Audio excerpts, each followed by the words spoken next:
Πρόγραμμα να διεκδικήσετε την ψήφο έχετε? Προγραμματάρα έχουμε, όχι πρόγραμμα. Ειδικά...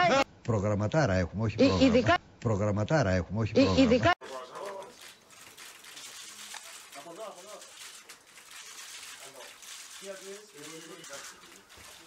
Έχω τον γκάν του Ρόιτερ.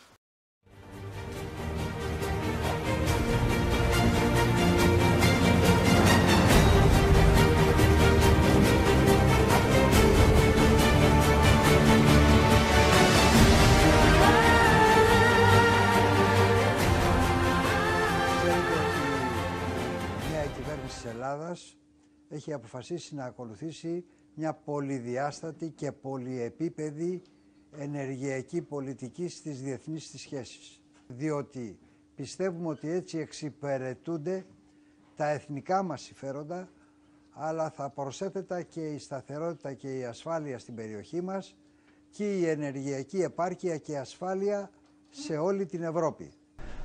Αυτό όμως που έχω να πω και το λέω από τα βάθη της καρδιάς μου και με κάθε ειλικρίνεια, ότι δεν ευθύνεται η ελληνική κυβέρνηση για αυτήν την ταλαιπωρία. Τις τράπεζες δεν τις κλείσαμε εμείς, δεν είμαστε τρελοί να κλείνουμε τράπεζες. Με δική σας απόφαση, δική σας είναι η απόφαση. Τις έκλεισαν εκβιαστικά, τελεσυγραφικά, αυτοί οι οποίοι κόψαν τον ELA. Γιατί λοιπόν το αφήσατε τελευταία στιγμή με αποτέλεσμα να κλείσουν οι τράπεζες? Πρώτα απ' όλα, γιατί αφήσατε το δημοψήφισμα ενώ διαπραγματεύεστε 5 μήνες και δεν το κάνατε νωρίτερα, να μην βλέπουμε αυτές τις εικόνες τώρα? Σέβομαι αυτά που λέτε, αλλά σας λέω το εξής. Ο κύριος Ντράγκη δεν χρειάζεται απολογητές στην Ελλάδα. Αν νομίζετε ότι ήρθα εδώ για να κάνετε αυτή τη δουλειά, ακούστε, κύριε Λαφαζάνη, τώρα σας παρακαλώ, ποιο σοου? Γεια σας. Μα δεν προλάβαμε να σας κάνουμε μία ερώτηση. Δεν προλάβαμε να σας κάνουμε μία ερώτηση, κύριε Υπουργέ. Προφανώς, Παναγιώτη μου, οι ερωτήσεις απαγορεύονται, μόνο οι απαντήσεις επιτρέπονται. Παράλληλα, ο κύριος Λαφαζάνης άσκησε κριτική στην κυβέρνηση, αναφέροντας πως εφαρμόζει με το χειρότερο δυνατό τρόπο μια πολιτική που εφάρμοζε και η δεξιά. Παράλληλα, ο πρόεδρος της ΛΑΕ χαρακτήρισε τον Αλέξη Τσίπρα ως τον μεγαλύτερο ψεύτη που υπάρχει στην Ελλάδα.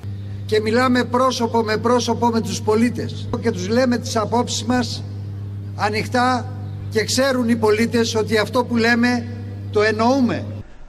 Αυτό όμως που έχω να πω και το λέω από τα βάθη της καρδιάς μου και με κάθε ειλικρίνεια, ότι δεν ευθύνεται η ελληνική κυβέρνηση για αυτήν την ταλαιπωρία. Ότι αυτό που λέμε θα το κάνουμε. Καλησπέρα σας, καλώς σας βρήκαμε. Ήταν προγραμματισμένο να είναι μαζί μας σήμερα και ο κύριος Λαφαζάνης, ο οποίος είναι υποψήφιος στη Β' Πειραιά με τον ΣΥΡΙΖΑ. Συνέβη κάτι περίεργο με τον κύριο Λαφαζάνη. Ήρθε εδώ, έφτασε ως το στούντιο, μου ζήτησε να τον προστατεύσω απέναντι σε ένα εχθρικό, όπως το χαρακτήρισε, πάνελ, αλλά και από εμένα την ίδια, μια εχθρική προφανώς δημοσιογράφο. Μου είπε ότι μεροληπτώ εναντίον του ΣΥΡΙΖΑ και αυτό το γνωρίζει, και διάφορες άλλες πολύ προσβλητικές εκφράσεις, κυρίες και κύριοι, οφείλω να σας πω την αλήθεια, προς το πρόσωπό μου. Του είπα του κυρίου Λαφαζάνη πως θα τηρήσω την τάξη σε αυτή τη συζήτηση. Του διασφάλισα ότι θα γίνει μια ομαλή συζήτηση, έτσι όπως πρέπει και έτσι όπως πάντα κάνουμε στο Sky. Τουλάχιστον εσείς που μας παρακολουθείτε αυτό το γνωρίζετε.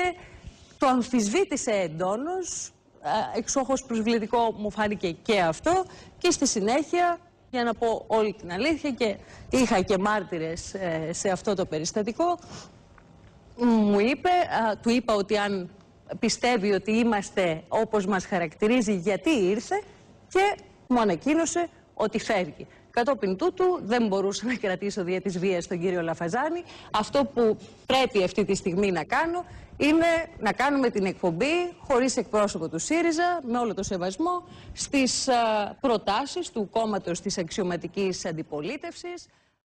Μια κυβέρνηση που είναι εν ενεργεία, που εφαρμόζει πολιτική, βλέπει την λαϊκή απήχησή της να διευρύνεται, και να διευρύνεται μάλιστα με ένα κινηματικό, αγωνιστικό τρόπο, πρωτοφανή για τα μεταπολιτευτικά δεδομένα.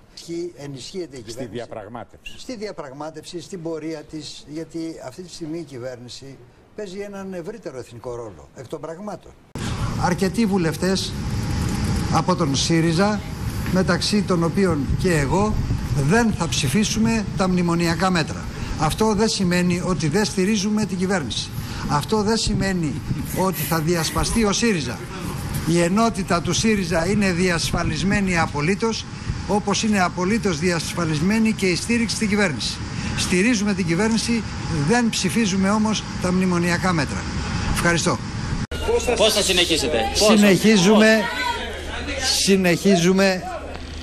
Συνεχίζουμε με ένα ΣΥΡΙΖΑ ενωμένο και κορμό μιας κυβέρνησης, η οποία πρέπει να ακολουθήσει και θα ακολουθήσει μια προοδευτική πορεία για να βγει η χώρα από την κρίση.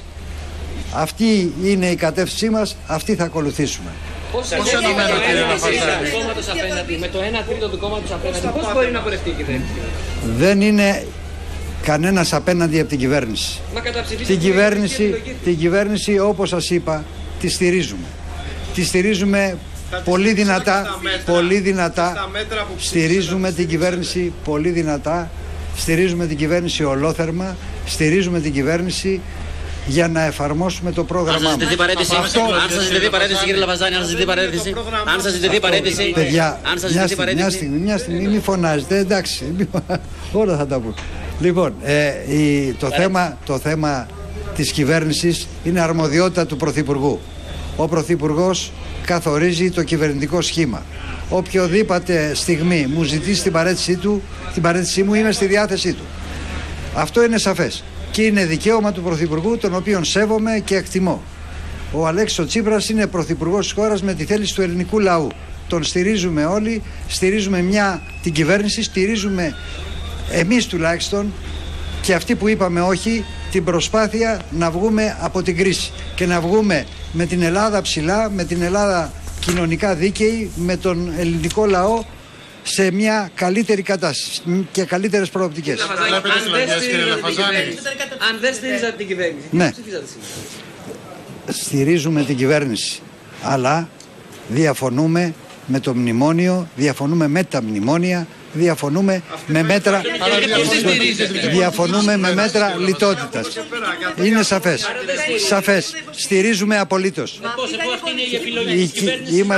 Είμαστε βουλευτές της κυβέρνησης αυτής, τη στηρίζουμε ολόθερμα, είμαστε η καρδιά και η ψυχή του ΣΥΡΙΖΑ, τον στηρίζουμε το ΣΥΡΙΖΑ, στηρίζουμε τον ΣΥΡΙΖΑ στην κυβέρνηση, στηρίζουμε τον Πρωθυπουργό. Στηρίζουμε τον Πρωθυπουργό. Στηρίζουμε τον Πρωθυπουργό. Δεν στηρίζουμε το μνημόνιο. Ο Αλέξης Τσίπρας εξαπάτησε τον ελληνικό λαό και δυστυχώς τον εξαπατά καθημερινά. Κύριε Υπουργέ, αν ήσασταν στη θέση του κυρίου Τσίπρα, τι θα κάνατε εσείς? Και είχατε ένα Λαφαζάνη απέναντι. Θα συνέχιζα να κυβερνάω και θα προσπαθούσα όσο είναι δυνατόν να ασκήσω μία πολιτική συμβατή με τις προγραμματικές μας δεσμεύσεις. Θέλετε εκλογές, κύριε Λαφαζάνη? Θέλετε εκλογές? Όχι, δεν θέλουμε εκλογές. Έχουμε κυβέρνηση εκλεγμένη, παιδιά. Και δυνατή κυβέρνηση, η οποία στηρίζεται από όλους μας. Το είπαμε 100 φορές. Πώς να σας το πω άλλο? Δεν γίνεται. Το είπαμε. Ότι γι' αυτό φύγαμε και εγκαταλείψαμε το νεομνημονιακό ΣΥΡΙΖΑ, πολλοί από εμάς, στη λαϊκή ενότητα, γιατί δεν θέλουμε να κοροϊδεύουμε τον κόσμο. Όχι, δεν θέλουμε εκλογές. Έχουμε κυβέρνηση εκλεγμένη, παιδιά. Και δυνατή κυβέρνηση, η οποία στηρίζεται από όλους μας. Το είπαμε 100 φορές. Πώς να σας το πω άλλο?